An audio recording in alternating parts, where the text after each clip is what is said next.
Welcome to the Your Business on Purpose podcast, the ultimate resource for women business owners looking to confidently navigate their entrepreneurial journey while upholding their principles. I'm Dawnette Palmore, your host and fellow entrepreneur. Join me as we immerse ourselves in illuminating conversations with accomplished experts spanning various fields across the business spectrum. Together, we'll unearth strategic insights into seizing opportunities and ensuring that your business is equipped with the essential elements aligned with your purpose and values. Hello, everyone, and welcome back to another episode of Your Business on Purpose podcast. I am your host, Dawnette Palmore, and I have a guest today. We're going to be talking about how to attract high-level clients, build a quiet luxury brand, all without using social media. I am very intrigued, and I'm sure you are too, but let me introduce you to Elva. She is a luxury brand and feminine wealth coach who helps world-class female coaches and entrepreneurs unleash their most most iconic version and translate it into a luxury brand with magnetic premium online presence so that they can become the sought-after icon in their field, attract high-end clients, and elevate their authority, celebrity, income, and impact. She specializes in helping coaches and experts become the Hermes in their field, attract high-level clients, and make five-figure days their new norm. Her zone of genius is helping visionaries transform ordinary into luxury. Her work has been featured in Goss Magazine, Love Happens, Business in Heels, and seen on ABC, CBS, and Fox. Elva, welcome to the show, and thank you so much for being here. Thank you for the generous introduction, Donna, and thank you for having me. Absolutely. Well, I'm excited for this conversation because everybody wants to know how to do things without social media, since we seem to be like a slave to it right now. But before we do that, tell us a little bit more about you and what you do. Yes, so as you have introduced myself, and thank you for the generous and kind words, my background is actually I was in business advisory for about 10 years. Then because from my experience and appearance, you can tell I'm from Asian background. I grew up as so-called quote unquote good girl, and we were told to just follow the corporate path and you will find successful life.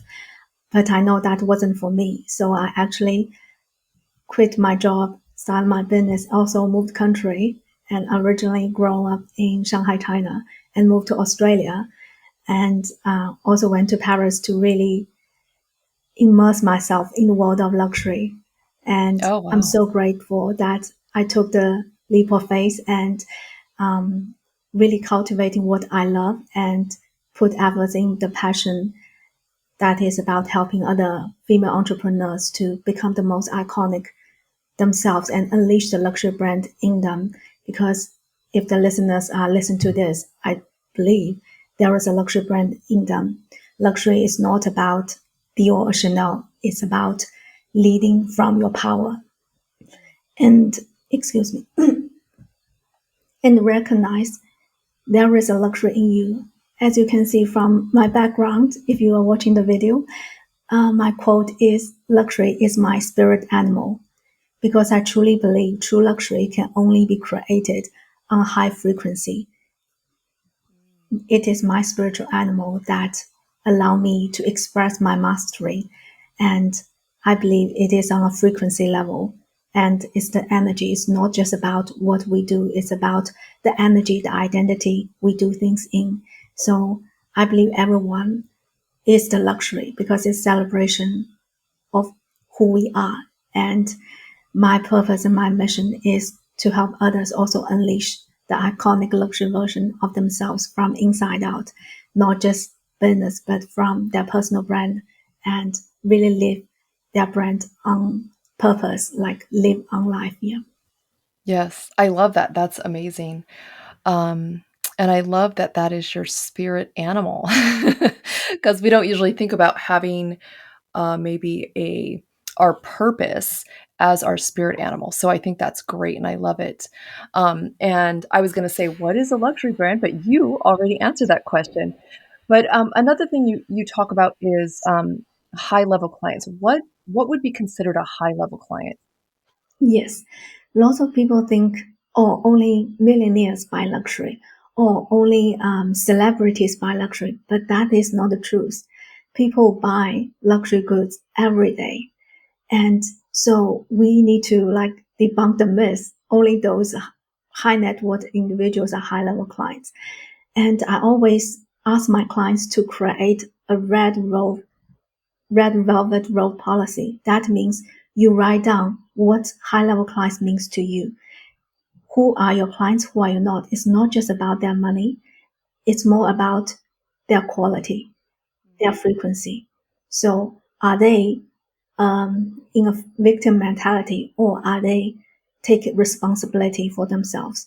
Are they pay on time, or are they don't value your service? So all these things really qualify which one is an ideal client for you. And of course, we want to attract clients with certain level of financial resources, but it's more about their mindset towards spending. There are people can have lots of money, but they don't value coaching and they won't spend a cent on that. But there are people earning moderate income, but they really value personal coaching and they see it as an investment and they're willing to spend lots of money on that. So it's not just about how much money they earn. It's more about what they see aligns with their value and how they may also have their money blocks because you're talking about lots of money. It's not just about practical, it's also about the mindset. So high level clients from uh, how they think, how they act, what's their quality. And also, I use this Maslow hierarchical theory. So basically, the theory talking about we need to meet certain level of basic needs in order for us to go upwards. So the basic needs is physical needs. Then we move on to on love and belonging, safety, and then we move on to self-esteem, and then finally we move to self-actualization. So high quality clients usually on the top two levels like self-actualization or self-esteem and purpose. So they are not struggling on the bottom level to um, meet like safety or these kind of the basic level needs. So this is also another tool to help understand where your clients at so that you can more understand their needs, their desires, and using psychological these different ways to identify. And also you need to qualify who are the ideal clients for you and who are not. I love that. I love that. So it's just like it's really identifying who your avatar is and going after that person. That's your luxury client, Yeah. because that's who you serve. I love it. That's a great way to put that. So, okay, so people are wondering, social media is just like everybody says you have to be on social media, you have to post, you have to do this. And I feel like you could just like be doing that all day because not only do you have to post, but you got to stay there and scroll and comment, and you got to play the game of the algorithm in order to even be seen because you could post every day. And if you're not being social, they're not going to show your stuff. So how in the world can we get business without being on social media? I resonate what you said so much, and that's kind of like all the things my clients when they come to me talking about. And when we talk about true luxury is not built for that moment, fleeting trends. It is designed to last. If you look Mm. at the most iconic, like Hermes, Chanel, Cartier, they did not achieve this prestige luxury brand through fleeting trends. They rooted themselves in mastery, exclusivity, and timeless refinement, and become the symbol of what I call quiet influence. And the same is for us personal brand. Because just like you said, we didn't start our business to become a full-time content creator and just Yeah. chasing engagement on social media. We didn't build our business to work like a man, like pushing, grinding, forcing, like constantly creating. And that's it's just not for our feminine and it's not for the luxury as well. We didn't like trade our 9 to 5 for another kind of form of exhaustion. I believe if you are the listeners, you start your business to really serve at the highest level, to just as I said, create with purpose and make an impact. So true success is not about constantly output. It's really about building a personal brand speak for itself and effortlessly attracting those who are meant to be in your world. So when I talk about the quiet luxury model, there are 5 pillars. The first one is luxury branding. I'll briefly go through them, then we can dive into detail if any. So the first is luxury branding. And when I talk about luxury branding, I'm not just saying about your logos or colors. The luxury branding I'm talking about is your luxury brand identity. It's your positioning, your unique space you claim in your industry, your identity, the essence of who you are and what you represent, your messaging, the emotions and desires you evoke. The aesthetics, of course, is one part of it, the visual wording craft. And more importantly, is your experience, expectations, and the energy, the unspoken promise of the excellence. So when people come to you, why you differentiate from a commodity versus a luxury? Because luxury is unique. It has its own brand. When mass market says, oh, I'm the same, but luxury says, I'm different. And you become the category of one. Because just as we talked about previously, who are your luxury clients? Luxury clients don't make a purchase. They invest in identity, an experience, a feeling. When we talk about, for example, Hermes, they are not just selling handbags. They are really creating a timeless craftsmanship and prestige. So luxury is not about competition. It is about distinction. This is the first pillar, the luxury brand. You need to really have that identity, that distinction, so that you become a trademark. You don't need to necessarily creating content all day, and you create your personal brand that distinguishes you from all other people because you are not comparable, you're incomparable. And that's what creates desires. That's what creates the emotional value where price becomes secondary so that people are willing. Let's think about it. Were people willing to pay 5 figures for a bag? Why? It's not just about the bag itself. It's more about the emotional value and the brand power it creates. And then it captivates. It's rather than chase.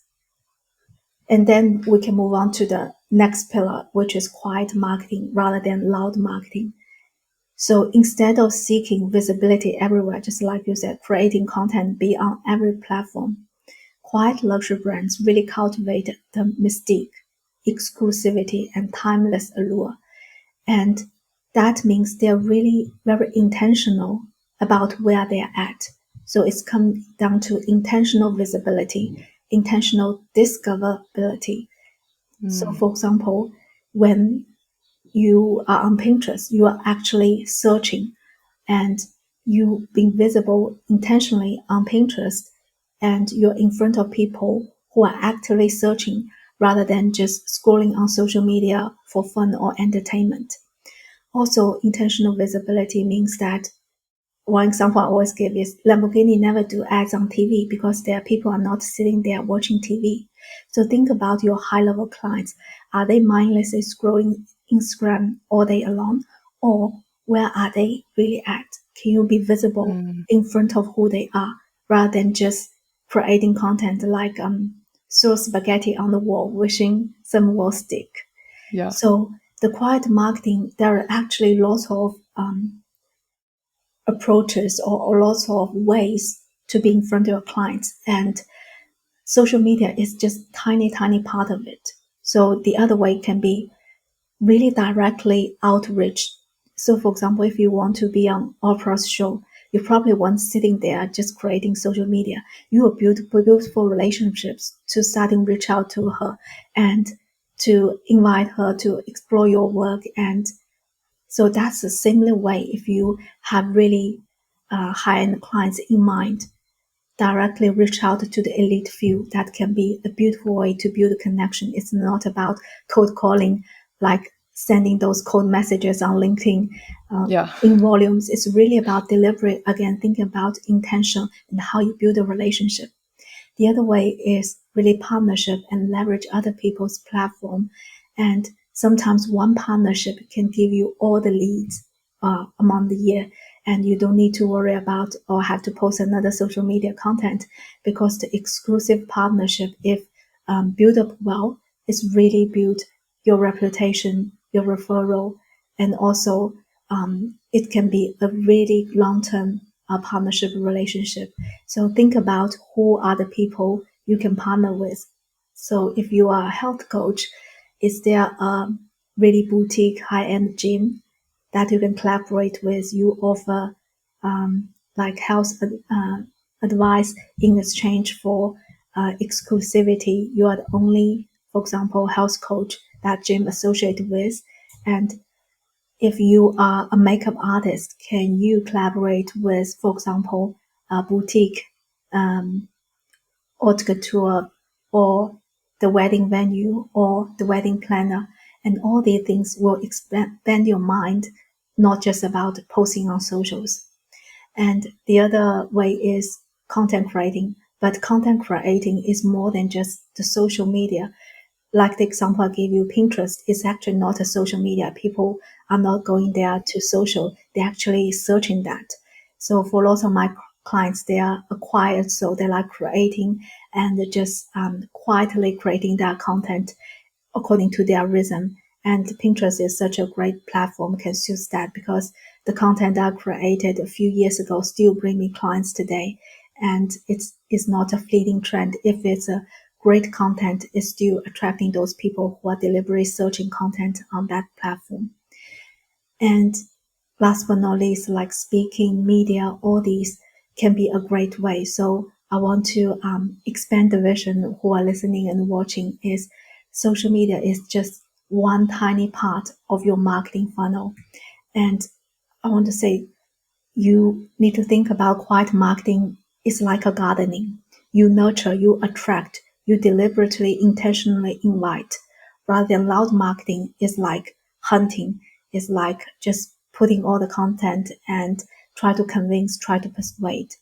So when you build a garden, the bee will come and you will get the beautiful nectar of the bee produce in the end if you nurture the relationship and build your garden. So that's a quiet marketing. And the next pillar is soft selling rather than hard selling, because selling in the luxury place space is not about pressure persuading. Actually, when you go to those luxury boutique, they are sales associates are never trained to sell. They are trained to maintain the brand. So Mm. it's not about hard selling. It's about creating renaissance, trust, and the experience of desire. Because hard selling relies on urgency, objection handling, closing technique. But soft selling, in contrast, is actually not about selling. It's about creating a great buyer experience, cultivating relationships, cultivating your quiet confidence, and allowing the empowered buyers to buy from you. It's about expand the vision rather than, like, you probably know some people take people through a sales call and have to make people to cry in order for them to feel the pain to buy. And that's not luxury. Luxury is not focused on pain, but it's actually focused on desire and building a bigger vision.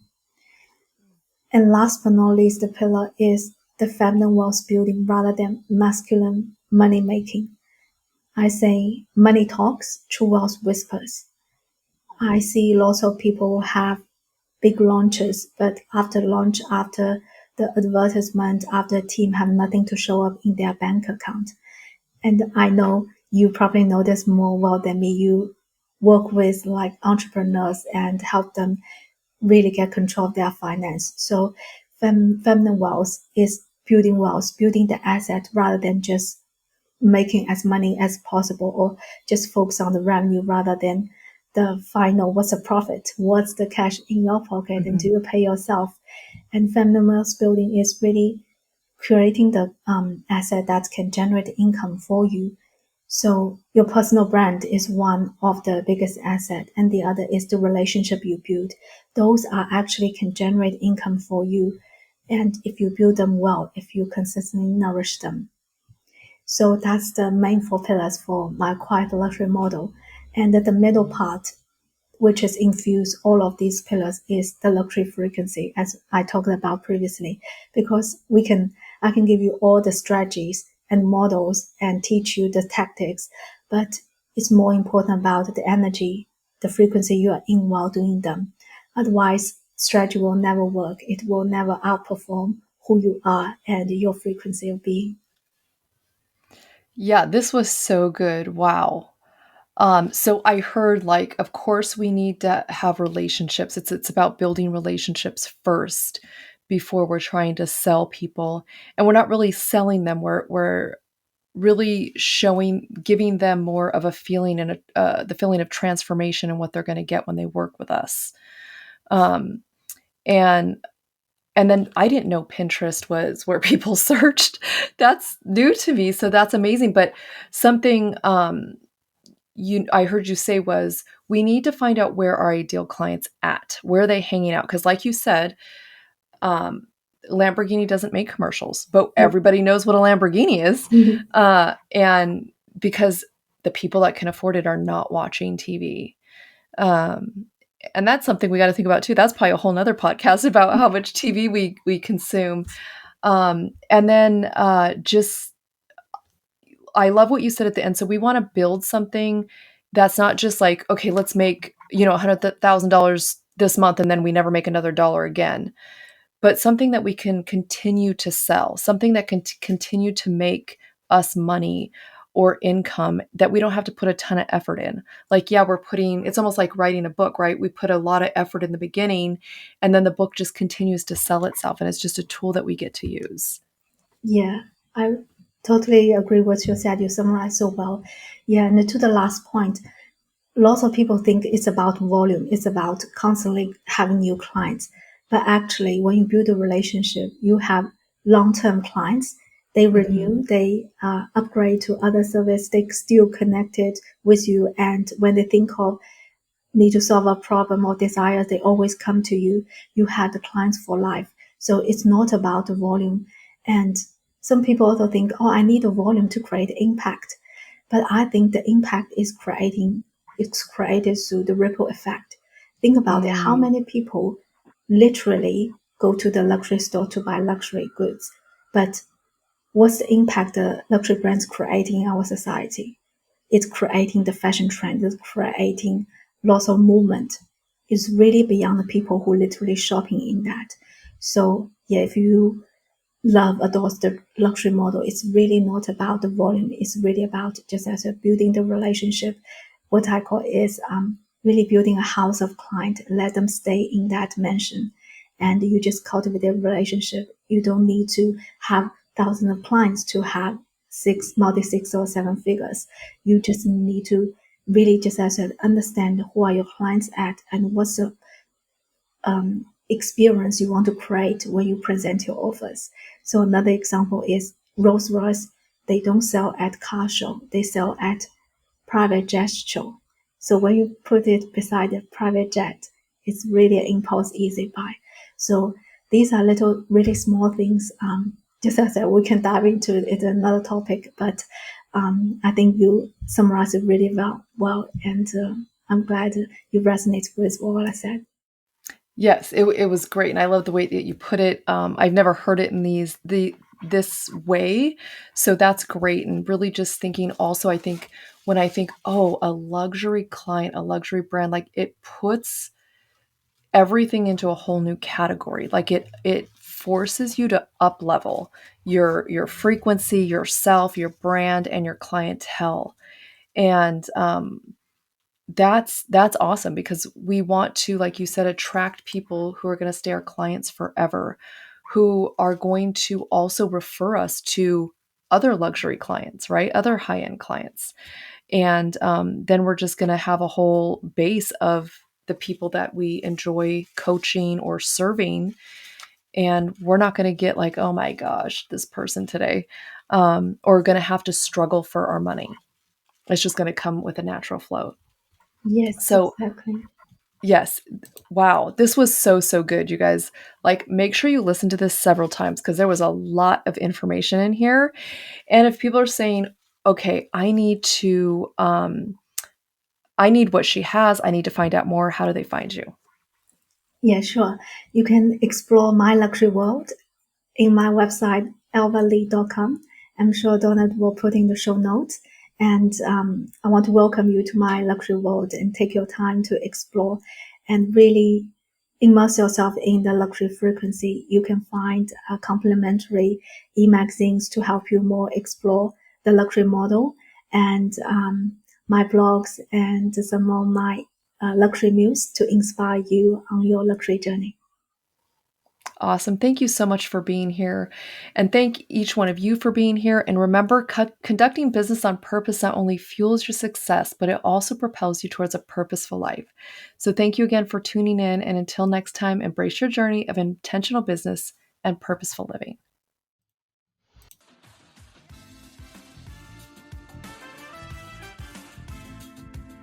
This podcast is dedicated to you and all the incredible women out there breaking chains, pushing through, and striving to make it all work. Your support truly means the world to me. Could you do me a favor? Be a gem and leave a review. It will help us reach even more women, making a bigger impact. Your feedback is invaluable, and I would genuinely appreciate it. Don't forget to hit that like button and subscribe, ensuring you never miss an episode. Until next week, live a purposeful life in both your business and your finances.